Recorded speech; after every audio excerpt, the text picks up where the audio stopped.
ಹದಗೆಟ್ಟ ರಸ್ತೆ, IT smart companies ಜೂಸ್. DCM ಕೌಂಟರ್ಗೆ ನಿಖಿಲ್ ಕುಮಾರಸ್ವಾಮಿ ಟಾಂಗ್. ತಾತನ ಕೊಡುಗೆ ಡೀಟೇಲ್ಸ್, ಡಿಕೆಗೆ ಮೊಮ್ಮಗ ಕ್ಲಾಸ್.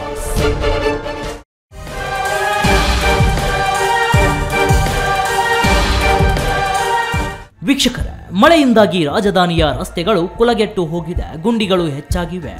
ನಗರದ ಮೂಲಭೂತ ಸೌಕರ್ಯದ ಬಗ್ಗೆ ಬೇಸರಿಸಿ ಖಾಸಗಿ ಸಂಸ್ಥೆಯೊಂದು ಬೆಂಗಳೂರು ತೊರೆಯುವ ಟ್ವೀಟ್ ಮಾಡುವ ಮೂಲಕ ಬೇಸರ ಹೊರಹಾಕಿದ್ದರು. ಇದು ಭಾರೀ ಚರ್ಚೆಗೆ ಗ್ರಾಸವಾಗಿತ್ತು. ಇದರ ಮುಂದುವರೆದ ಭಾಗವಾಗಿ ಡಿಸಿಎಂ ಡಿಕೆ ಶಿವಕುಮಾರ್ ಮತ್ತು ಕುಮಾರಸ್ವಾಮಿ ಕುಟುಂಬದ ನಡುವೆ ವಾಕ್ಸಮರ ನಡೆಯುತ್ತಿದೆ. ರಸ್ತೆ ಗುಂಡಿಗಳಿಂದ ಐಟಿ ಹಾಗೂ ಸ್ಟಾರ್ಟ್ಅಪ್ ಕಂಪನಿಗಳನ್ನು ರಾಜ್ಯದಿಂದ ಓಡಿಸುವ ಕೆಲಸವನ್ನ ಉಪಮುಖ್ಯಮಂತ್ರಿ ಡಿಕೆ ಶಿವಕುಮಾರ್ ಮಾಡುತ್ತಿದ್ದಾರೆ ಎಂದು ಕೇಂದ್ರ ಸಚಿವ ಎಚ್.ಡಿ. ಕುಮಾರಸ್ವಾಮಿ ಆರೋಪಿಸಿದ್ದರು. ಇದಕ್ಕೆ ಡಿಸಿಎಂ ಕೌಂಟರ್ ನೀಡಿ ಪ್ರಧಾನಿಯವರ ರೈಟ್ ಹ್ಯಾಂಡ್ ಅಲ್ಲವೇ ಅವರು, ಕೇಂದ್ರದಿಂದ ಅನುದಾನ ತರಲಿ ಎಂದು ತಿರುಗೇಟು ನೀಡಿದ್ದರು. ಸಂಸದರಾಗಿ, ಕೇಂದ್ರ ಸಚಿವರಾಗಿ ಬೆಂಗಳೂರು ನಗರಕ್ಕೆ ನಿಮ್ಮ ಕೊಡುಗೆ ಏನು ಎಂದು ತಿಳಿಸಿ. ಮೇಕೆದಾಟು ಯೋಜನೆಗೆ 5 ನಿಮಿಷದಲ್ಲಿ ಅನುಮತಿ ಕೊಡಿಸುತ್ತೇನೆ ಎಂದು ಹೇಳಿ ಇದುವರೆಗೂ ಏಕೆ ಕೊಡಿಸಿಲ್ಲ? ಮಹದಾಯಿ ಯೋಜನೆಗೆ ಅನುಮತಿ ಏಕೆ ಕೊಡಿಸಿಲ್ಲ?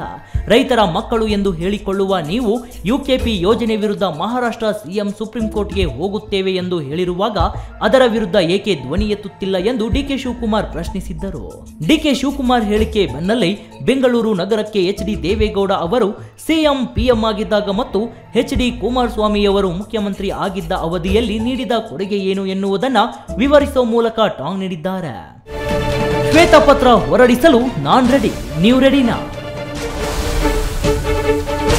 ಉದ್ಯಮಗಳನ್ನು ಉಳಿಸಿಕೊಳ್ಳಿ, ಸರ್ಕಾರಕ್ಕೆ ನಿಖಿಲ್ ಸಲಹೆ. ಹೌದು, ಮಾಜಿ ಪ್ರಧಾನಿ ಎಚ್.ಡಿ. ದೇವೇಗೌಡರು ಮುಖ್ಯಮಂತ್ರಿಯಾಗಿದ್ದಾಗ ಐಟಿ-ಬಿಟಿಗೆ 10 ವರ್ಷಗಳ ಕಾಲ ತೆರಿಗೆ ವಿನಾಯಿತಿ ನೀಡಿ ಭದ್ರ ಬುನಾದಿ ಹಾಕಿದರು. ದೇವೇಗೌಡರು ಬೆಂಗಳೂರಿನ ಕಲಾಸಿಪಾಳ್ಯದ ಮೈಸೂರು ರಸ್ತೆ ಮೇಲ್ಸೇತುವೆ ನಿರ್ಮಾಣಕ್ಕೆ ಚಾಲನೆ ನೀಡಿದರು. ಪ್ರಧಾನಿಯಾಗಿ ದೇವೇಗೌಡರು ಬೆಂಗಳೂರಿಗೆ 9 ಟಿಎಂಸಿ ಕಾವೇರಿ ನೀರನ್ನು ಒದಗಿಸಿದರು. ಕುಮಾರಸ್ವಾಮಿಯವರು ಮುಖ್ಯಮಂತ್ರಿಯಾಗಿದ್ದ ವೇಳೆ ಬಿಬಿಎಂಪಿ ಅಸ್ತಿತ್ವಕ್ಕೆ ತಂದಿದ್ದರು. ರಾಜರಾಜೇಶ್ವರಿ ನಗರ, ಹೊಸಕೆರೆಹಳ್ಳಿ ಸೇರಿದಂತೆ ವಿವಿಧೆಡೆ ನಡೆಯುತ್ತಿರುವ ಮೇಲ್ಸೇತುವೆ ಕಾಮಗಾರಿಗೆ ಚಾಲನೆ ಕೂಡ ನೀಡಿದರು. ಅದು ಕುಂಟುತ್ತಾ ಸಾಗುತ್ತಿವೆ. 4500 ಇವಿ ಬಸ್ಗಳನ್ನ ಬೆಂಗಳೂರಿಗೆ ಕುಮಾರಸ್ವಾಮಿ ನೀಡಿದ್ದಾರೆ. ಕೃತಜ್ಞತೆ ಇದೆಯಾ ನಿಮಗೆ? ಇದರ ಹೊರತಾಗಿ ಜೆಡಿಎಸ್ ಆಡಳಿತದಲ್ಲಿ ಏನು ಅಭಿವೃದ್ಧಿಯಾಗಿದೆ ಎಂದು ಶ್ವೇತಪತ್ರ ಹೊರಡಿಸಲು ಸಿದ್ಧ, ನೀವು ಸಿದ್ಧರೇ ಎಂದು ನಿಖಿಲ್ ಖಾರವಾಗಿ ಉತ್ತರಿಸಿದ್ದಾರೆ. ಇನ್ನು ಬಂಡವಾಳ ಹೂಡಿಕೆಗೆ ಸರ್ಕಾರ ಯಾವ ಮೂಲ ಸೌಲಭ್ಯ ಕಲ್ಪಿಸಿದೆ? ನವೆಂಬರ್ ವೇಳೆಗೆ ಗುಂಡಿ ಮುಚ್ಚುವ ಗಡುವು ನೀಡಿದೆ. 1100 ಕೋಟಿ ರೂಪಾಯಿ ಒದಗಿಸುವುದಾಗಿ ಹೇಳಿದ್ದಾರೆ.